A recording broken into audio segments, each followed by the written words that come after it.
Good morning, Kuya! Ayan mga kasambay, syempre pagkatapos natin bisitahin si Doc Joseph dito, medyo nagutom tayo ngayon talaga, nagkikrave tayo talaga ng unlimited talaga. Kanin, meat, pork, chicken, nandito lahat yan sa CCYG ngayon. Kakain tayo ng unlimited samgyupsal ngayon mga kasambay. Take note, Joshua. Ano yan, Doc? Korean. Korean. Ayan, kaya mga kasambay, samahan niyo po kami. Let's go! Let's go!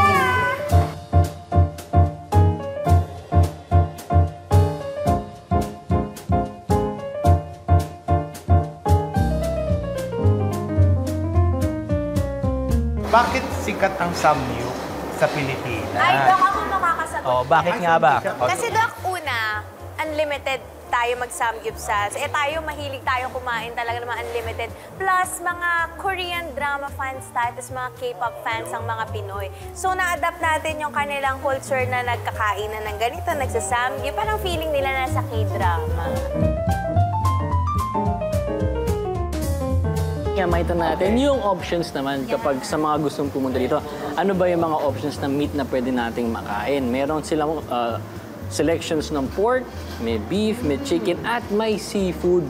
Yun yung special dito. Meron tayong salt grilled shrimp na available dito talaga, na authentic Korean talaga.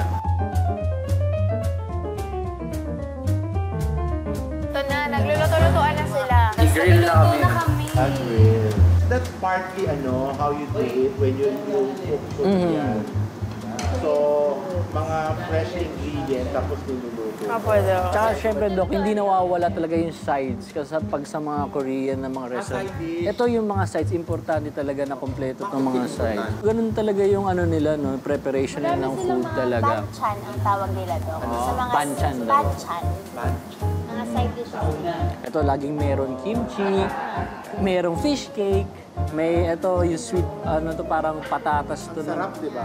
At saka ito, Doc, toge pag isa lang, marami sila. Together! Yan pala yung pinaghandaan mo kanina.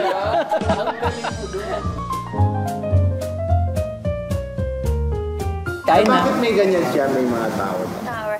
Kasi siguro, Doc, para space saver. Kasi usually pagka sa iba pang mga samgyup, pag nagbibigay, parang medyo cluttered. Patong-patong po Parang medyo makalat. At least ito, kita mo yung ingredients na gusto mo nang iluto.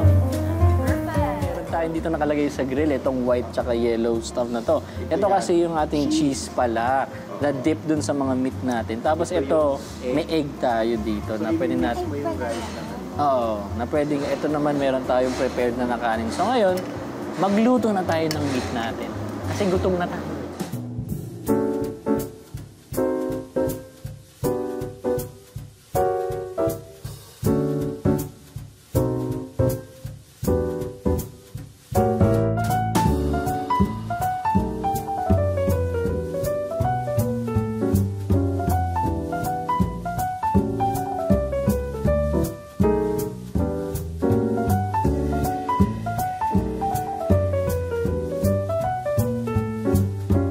Ayan! Hindi pa kami tapos kumain talaga. Inuubos na lang namin. Pero kamusta naman yung experience natin dito sa CCYG? Basta naman, masaya. Pero isa ako sa unang sumuko. Mabilis ako nabusog ngayon. Siguro dahil nagluto ako muna, tapos kumain ako kanina ng mga side dishes. Pero masarap kasi puro beef ang in-order namin para mabilis lang. True. Diba? Pero napakaraming variety talaga. Kasi ngayon nakikita natin ngayon, nagluluto pa tayo ng shrimp doon. Tapos kayo na may chicken, may pork, may beef, lahat-lahat na pati yung sides talagang walang kulang, kumpleto lahat. Kaya talagang sobrang sulit.